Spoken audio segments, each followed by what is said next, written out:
तो जो side effect हैं वो सबसे कम ओटीआर एंटागोनिस्ट के साथ हैं, जैसे जो एटोसिबेन है। बाकी एफिकेसी सबकी बराबर है, बीटा सिम्पैथोमाइमेटिक्स की भी, नाइफेडिपिन की, सबकी बराबर है, लेकिन हाँ साइड इफेक्ट जो है ओटीआर। इसलिए अब ओटीआर है जो एटोसिबेन है सबसे कॉमनली हम यूज़ करते हैं। जो कॉम्पिटिटिव एंटागोनिस्ट है ऑक्सीटोसिन और वासोप्रेसिन रिसेप्टर्स का, जो जोनो मायोमेट्रियम में होते हैं, और इसकी वजह से डोज डिपेंडेंट इन्हिबिशन होता है यूटेराइन कॉन्ट्रैक्टिलिटी का, और ऑक्सीटोसिन मीडिएट प्रोस्टाग्लैंडिन रिलीज होता है। प्रेग्नेंट वुमन में 40-60 प्लाज्मा प्रोटीन बाउंड होती है, only small amount appears to cross the placenta into the foetal circulation. इसलिए बच्चों को नुकसान भी। It has a similar efficacy at beta but is much better tolerated. Corticosteroid जो है बहुत इंपॉर्टेंट है बच्चों को देने के लिए, क्योंकि ये लंग का मैच्योरेशन में हेल्प करते हैं। खैर अब तो सर्फेक्टेंट भी आ गए हैं, लेकिन स्टेरॉइड्स का बहुत बढ़िया रोल है।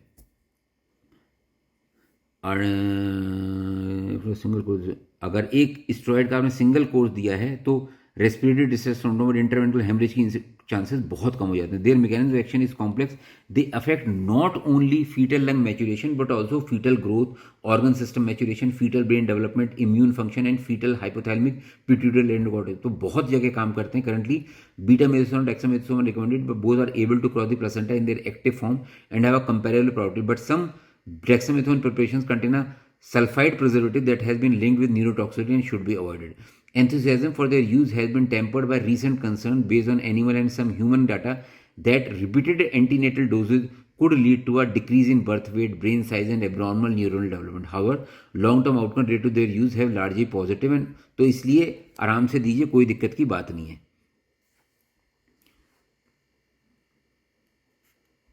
ठीक है जी। और बीटा मेथासोन और डेक्सामेथासोन दोनों बराबर हैं, इसमें कोई फर्क नहीं है।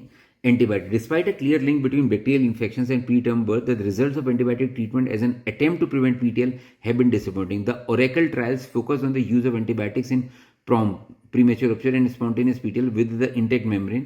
These trials demonstrate that in singleton pregnancies with purum, erythromycin improved neutral outcome, but that antibiotic treatment in women with intact membrane had no benefit. तो जिसमें membrane फटी हुई थी उसमें तो हेल्प किया था, लेकिन जिसमें membrane intact थी उसमें कोई काम नहीं। As a result of these trials, 10 days of erythromycin has been adopted as a treatment choice for purum in many units in UK. However, concerns have been raised over widespread use of broad-spectrum antibiotic for all patients with। तो ऐसा नहीं है कि भैया सबको दे दो, हाँ, लेकिन प्यूआरएम के पेशेंट को इरेथ्रोमाइसिन दी जाने लगी है 10 दिन के लिए। प्यूआरएम occurs in approximately 2% of all pregnancies and account for up to 1/3 of preterm deliveries. 50% of women deliver within 1 week and 75% within 2 weeks of premature rupture. The earlier in pregnancy that PRM occurs and shorter the interval to delivery, तो जितनी जल्दी rupture हो जाएंगी उतनी ही आफत है।